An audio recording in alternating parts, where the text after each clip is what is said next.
প্রত্যেকের দায়িত্ব আছে। আমি আপনাদের বলবো যে আমি কংগ্রেসে এসেছি শুধু একটাই কারণে।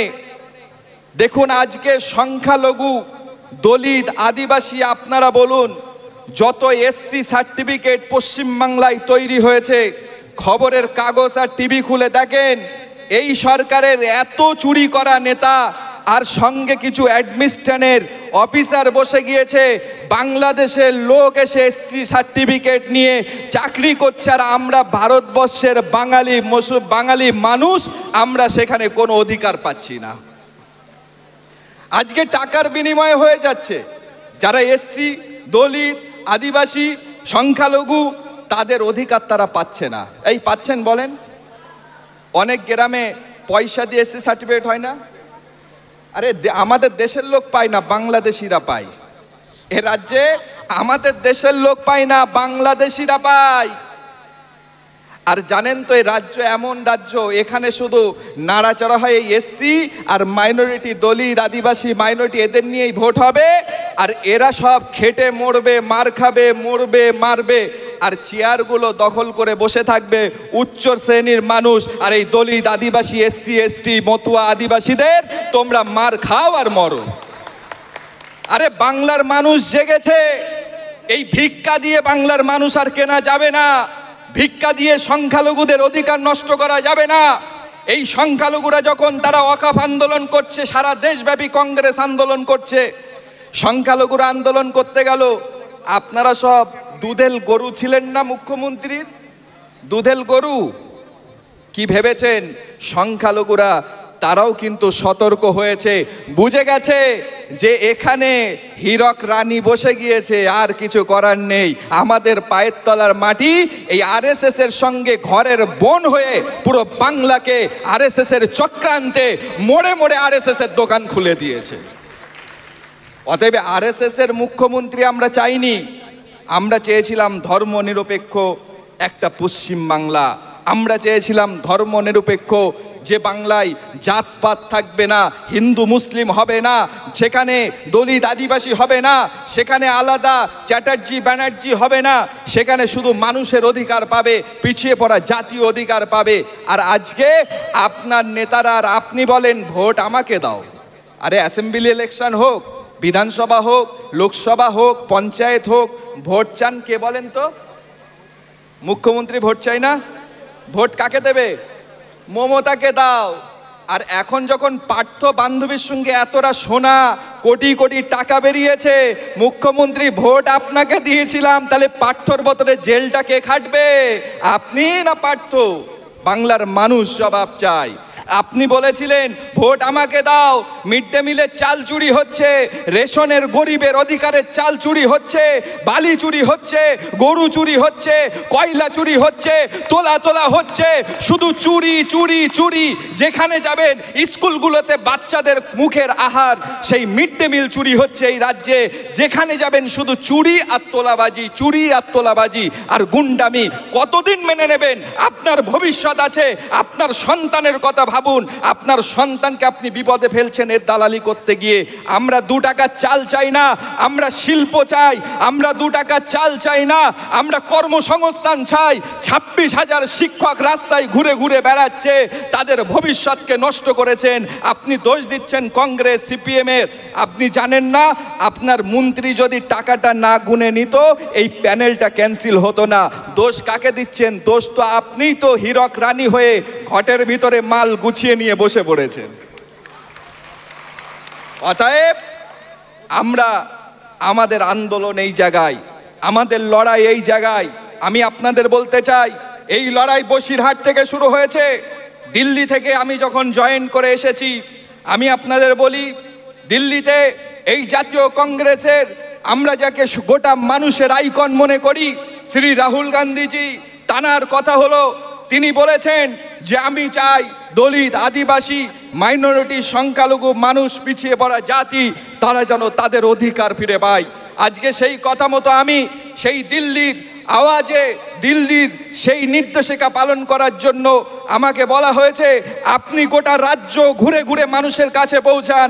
আমি বলেছিলাম নির্যাতিত, নিপীড়িত, অসহায়, যারা মার খাচ্ছে, যাদের ঘর পাই না, যারা কাপড় পাই না, যারা চাল পাই না, যাদের চাল চুরি করে কেউ রেখে দিয়েছে, যাদের ভাত চুরি করেছে, যাদের কাপড় চুরি করেছে, বাসস্থান চুরি করেছে, আপনার এমন করে সম্পত্তি লুট করেছে, এই মানুষগুলোর জন্য প্রতিজ্ঞা নিয়ে যাচ্ছি। এই পিছিয়ে পড়া জাতির জন্য কংগ্রেস পার্টি রাহুল গান্ধীর হাতকে শক্ত করে আরএসএস এর বিরুদ্ধে লড়াই করে আমরা আগামী দিন গোটা রাজ্যকে কংগ্রেসের হাতে মানুষ উপহার তুলে দেবে। আর আমরা ক্ষমতায় আসলে পশ্চিম বাংলায় প্রথম শিল্প করব, এই চোরেদের জন্য একটা জেল বানাবো। কেননা এদের নিচে থেকে পায়ের নখ থেকে মাথার চুল পর্যন্ত চুরি, আর নখ থেকে মাথার চুল পর্যন্ত ঘরে ঘরে চোর এই দলটার। তাই এদের জন্য যা জেল আছে পশ্চিমবাংলায় হবে না। আমরা শিল্প দেব, আমাদের ঘরের ছেলেরা চাকরি পাবে। আমরা তৃণমূলের জন্য একটা জেলের শ্রী প্রকল্প মুখ্যমন্ত্রীর অনুপ্রেরণায় করে দেব। কেননা এই বাংলা তো সব মুখ্যমন্ত্রীর অনুপ্রেরণা। আজকে সংখ্যালঘুদের কত বড় সাহস যে মাইনরিটিরা ভোট নেওয়ার জন্য যাদের ঘরে যাও, আর সেই সংখ্যালঘুদেরকে তুমি মুর্শিদাবাদে সংখ্যালঘু এরিয়ায় গিয়ে বলছো মাইনরিটিদের আমি বড় শত্রু। কেন? আরএসএস এর চিন্তা ভাবনা যেখানে গুজরাট, ইউপি, যেখানে কবরস্থান ভাঙছে, মসজিদ ভাঙছে, মাদ্রাসা ভাঙছে, আজকে সেখানে তুমি তোমার কথা বলার জায়গা নাই। যেখানে আমাদের বাঙালিরা গুজরাটে গিয়ে মার খাচ্ছে বাংলা ভাষা বলার জন্য, বাংলাদেশি বলে জেলে ভরছে, তুমি এখানে বসে দেখছো হীরক রানীর মতো। আর আমার বাংলার ঘরের ছেলেরা মার খাবে দুটো করে খাওয়ার জন্যে। রাজ্যে শিল্প নেই, চাকরি নেই, কিচ্ছু নেই। আর তোমার বাইরে থেকে 1.5 কোটি পরিযায়ী শ্রমিক এখানে এসে গুজরাটি, কেরালি তারা কাজ করছে, তাদের বের করো। আমরা বাংলার ছেলেকে বসাবো। তোমার এই দালালি আর চলবে না। আরএসএস আর গুজরাটিদের কথা শুনতে দেব না আমরা। তুমি ওই মাথায় সংখ্যালঘু ওয়াকফ বোর্ডে খানিকটা উর্দু ভাষী বসাবে, তুমি হজ হাউজে উর্দু ভাষী বসাবে, তুমি নেতৃত্বে উর্দু ভাষী বসিয়ে রাখবে, আর গোটা বাংলার 90% বাঙালিদেরকে তুমি ওই উর্দু ভাষীদের দিয়ে আঙুল ঘোরাবে। বাংলার সংখ্যালঘুরা বুঝে গিয়েছে এটা আর তারা মানবে না। মুর্শিদাবাদের মতো জায়গায় তুমি ইউসুফ পাঠান নিয়ে এসছো বাইরে থেকে। কেন মুর্শিদাবাদে সংখ্যালঘু কেউ ছিল না? আমাদের বাঙালি ছিল না? ছিল না? বাইরে থেকে কেন আনতে হলো? আর যখন মাস্টাররা চাকরি হারার অধিকারে লড়াই করে তারা হয়ে যায় বহিরাগত। আর তোমার দলটা তো বহিরাগত দিয়ে ভরে বাংলাকে গুজরাটিদের কাছে বেচে দিয়েছো। তোমার লজ্জা করে না? বাংলার মানুষকে তুমি কি পেয়েছো?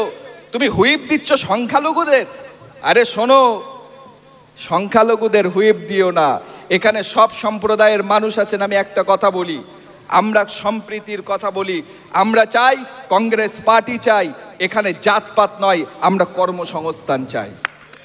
কংগ্রেস পার্টি রাহুল গান্ধী চাই যে এখানে এসসি এসটি আদিবাসী যারা অরিজিনাল আছে তাদের অধিকার পেয়ে তাদের যে জেলায় যেমন পরিমাণে আছে তারা সেই অধিকারে সেখানে দায়িত্ব নিয়ে এই দলের জন্য মিলেমিশে কাজ করবে। কংগ্রেস পার্টি চাই আজকে এই রাজ্যে তারা শিল্প আনবে, আমাদের ঘরের ছেলেরা বেকার থাকবে না। আমি আপনাদের ছোট্ট করে বলি, গোটা দেশের পরিস্থিতি খুব খারাপ। যারা এখানে আছেন যে ধর্মেরই থাকুন, দাঙ্গা হলে আমার বাড়ি পুড়বে, আপনার দোকান পুড়বে, আরেক সম্প্রদায়ের গাড়ি পুড়বে। দাঙ্গা হলে আপনার ঘরের বাচ্চা মরবে, আমার ঘরের ভাই মরবে, আরেকজনের ঘরের বউ মরবে। এটা সবারই ক্ষতি হবে, কারোর উপকার হবে না। তার কারণ দাঙ্গা বাঁধানোর জন্য আরেকজন এখন তুলসী গাছ নিয়ে ছুটোছুটি করছে।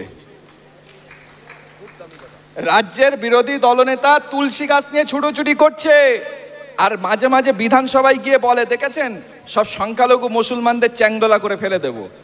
আমি বলি শোনো, এই রবীন্দ্রনাথের বাংলা, নজরুলের বাংলা, তুমি হিন্দুত্ববাদীর কথা বলতে পারো, বাগানে আগানে অনেক তুলসী গাছ, আমরা শ্রদ্ধা করি, জাত ধর্মের যেটা আছে প্রত্যেককে সম্মান করি, কিন্তু তুমি এমন কিছু করো না, প্রতিটা জিনিসে তুমি ধর্ম দেখাতে যেও না। তোমার ক্ষমতা থাকে, তোমার প্রধানমন্ত্রীকে বলো ওই 2 নম্বরই কথা ফেলে চাইওয়ালা যেন 15 লাখ টাকা করে সবার অ্যাকাউন্টে দেয়, ভুলবো না আমরা। তোমরা রামনবমীর দিনে অনুষ্ঠান করাবে একদিক থেকে, আর পিছনে গ্যাসের দাম বাড়াবে, পশ্চিমবাংলা ভারতবর্ষ এটা চাইনি। অতএব এই ধর্মত্ববাদী আমরা সংগঠন চাই না, এই ধর্মত্বভাবে ধর্মীয় মেরুকরণের রাজনীতি চাই না, আমরা উন্নয়নের রাজনীতি চাই। যে কারণে এই বাংলা সর্বদা স্বাধীনতা, দেশ স্বাধীনতার পথ দেখিয়েছিল বাংলা, ইংরেজ দাঁড়িয়েছিল বাংলা। আজকে আমাদের লড়াই কিন্তু স্বাধীনতার লড়াইয়ের কম লড়াই না। কেন বলেন তো? আজকে এখানে যারা এসছেন আপনাদের লড়াই করতে হবে, এই পারবেন? এই যুবকেরা হাত তোলো তো, হবে? যুবকেরা হবে তো? এই মা বোনেদের শক্তি কই? মা বোনেরা হাত তোলেন। হবে লড়াই? হবে হবে হাত তোলেন। এই লড়াই বসিরহাটের এই জমিন থেকে মহাপুরুষরা এখান থেকে লড়াই করে জিতিয়েছে, ভারতের পথ দেখিয়েছে। এই লড়াই এই বসিরহাটের মানুষ গোটা রাজ্যকে, এই বাংলা জিতবে, এই বাংলা জুড়বে, আর রাহুল গান্ধীর হাত শক্ত করে কংগ্রেস এই দেশকে জুড়বে, এই আশা আমি প্রত্যেকের কাছে রাখি। আপনাদের বলবো লড়াই করুন। দিল্লি আমাকে যে নির্দেশিকা দিয়েছে, আমি কর্মী হিসাবে গোটা রাজ্যের মানুষের কাছে কংগ্রেসের জন্য দরজা খোলা। কতদিন ভাববেন? অনেকেরকে ভাবাচ্ছে এই কংগ্রেস করো না, বিজেপি চলে আসবে। আরে ভাই, উত্তরপ্রদেশে বিজেপি, মহারাষ্ট্রে বিজেপি, আপনি আসামে বিজেপি, কাগজ খুললে দেখেন সেখানে গোরক্ষা বাহিনীর উৎপাত, সেখানে লাভজেহাদের নামে হত্যা, সেখানে বিলকিস বানু ঘটছে, কত কি গোটা দেশে ঘটে যাচ্ছে। আপনি বলুন এই পশ্চিম বাংলা যেখানে ধর্ম নিরপেক্ষ রাজ্য, সেখানে কি করে টোটো দাঁড় করিয়ে লোকে এক ধর্মের মানুষ আরেক ধর্মের মানুষকে জয় শ্রীরাম বলাতে বাধ্য করে? আপনার পুলিশ চোখে কাপড় বেঁধে বসে থাকে। আজকে আপনি এই পশ্চিম বাংলায় সংখ্যালঘুদের ভোট নেন, জখাপ আন্দোলন করতে গেলে বলেন দিল্লি যাও। আমি মুখ্যমন্ত্রীর অনুপ্রেরণায় দিল্লি গিয়েছি, উনি বলেছেন তাই দিল্লি গিয়েছি। কংগ্রেস পার্টি, রাহুল গান্ধী, সোনিয়া গান্ধী। এবং দিল্লিতে গিয়েছি, দিল্লিতে গিয়ে চিন্তা করলাম এই আরএসএস এর বিরুদ্ধে লড়াই কে করছে। দেখলাম একমাত্র কংগ্রেস পার্টি, গান্ধী পরিবার দীর্ঘদিন আমাদের সঙ্গে জুড়ে এই লড়াই, মানুষের অধিকার পাওয়ার লড়াই করছে।